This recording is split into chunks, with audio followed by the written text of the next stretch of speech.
یہ مسجد حضرت ابوبکر صدیق رضی اللہ تعالیٰ عنہ کے نام سے منسوب ہے، جو کہ پہلے میرے آقائے کریم حضرت محمد مصطفیٰ صلی اللہ علیہ وآلہ وسلم کے یار کا گھر تھا یہ، اور یہاں پر میرے آقائے کریم صلی اللہ علیہ وآلہ وسلم تشریف بھی لے کر آئے تھے۔ یہ پہاڑی کے اوپر ہوا کرتا تھا، مگر اس وقت پہاڑی ختم کر کے ایک شاپنگ مال بنایا ہوا ہے، مگر انہوں نے اسی جگہ پہ تقریباً اسی فلور پہ یہ مسجد جو ہے وہ بنا دی ہے، جس جگہ پہ پہاڑی کی ہائٹ کے اوپر ہوتا تھا حضرت ابوبکر صدیق رضی اللہ تعالیٰ عنہ کا گھر، تو یہ اسی جگہ پر اب جو ہے وہ بنا دی گئی ہے۔ حضرت ابوبکر صدیق رضی اللہ تعالیٰ عنہ کے نام سے منسوب کر دی گئی ہے مسجد، اور یہ پہلے میرے آقائے کریم کے یار غار کا گھر تھا، جس کو اب مسجد میں تبدیل کر دیا گیا ہے، جو کہ ایک اچھا عمل ہے، مجھے بہت پسند آیا سعودی حکومت کا۔ شکریہ سعودی حکومت آپ کا کہ آپ نے ایک یار غار کے گھر کو مسجد میں تبدیل کیا، اور مجھ جیسے ناچیز کو، مجھ جیسے گناہ گار کو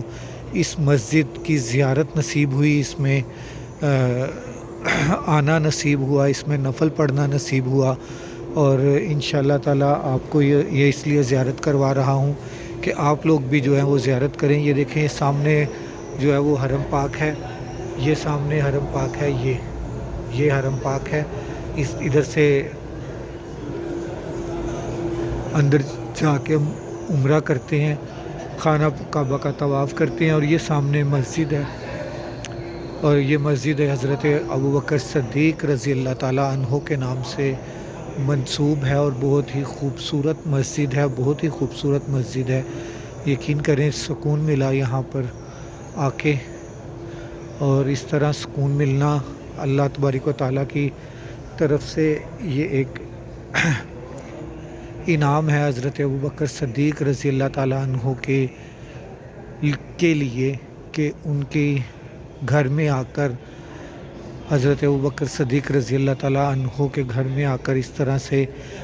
لوگوں کو سکون ملنا میرے آقا کریم صلی اللہ علیہ وآلہ وسلم کے یار کو انعام ہے۔ یہ ابھی میں آپ کو دکھاتا ہوں یہ کدھر کر کے بنی ہوئی ہے۔ یہ دیکھیں، ابھی یہ باہر سارا پلازا ہے، اور یہ حضرت ابوبکر صدیق،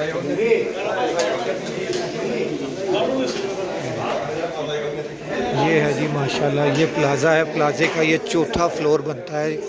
جو کہ پہاڑی کی ہائٹ کے مطابق الحمدللہ ثم الحمدللہ ابھی یہ بند کر رہی ہیں،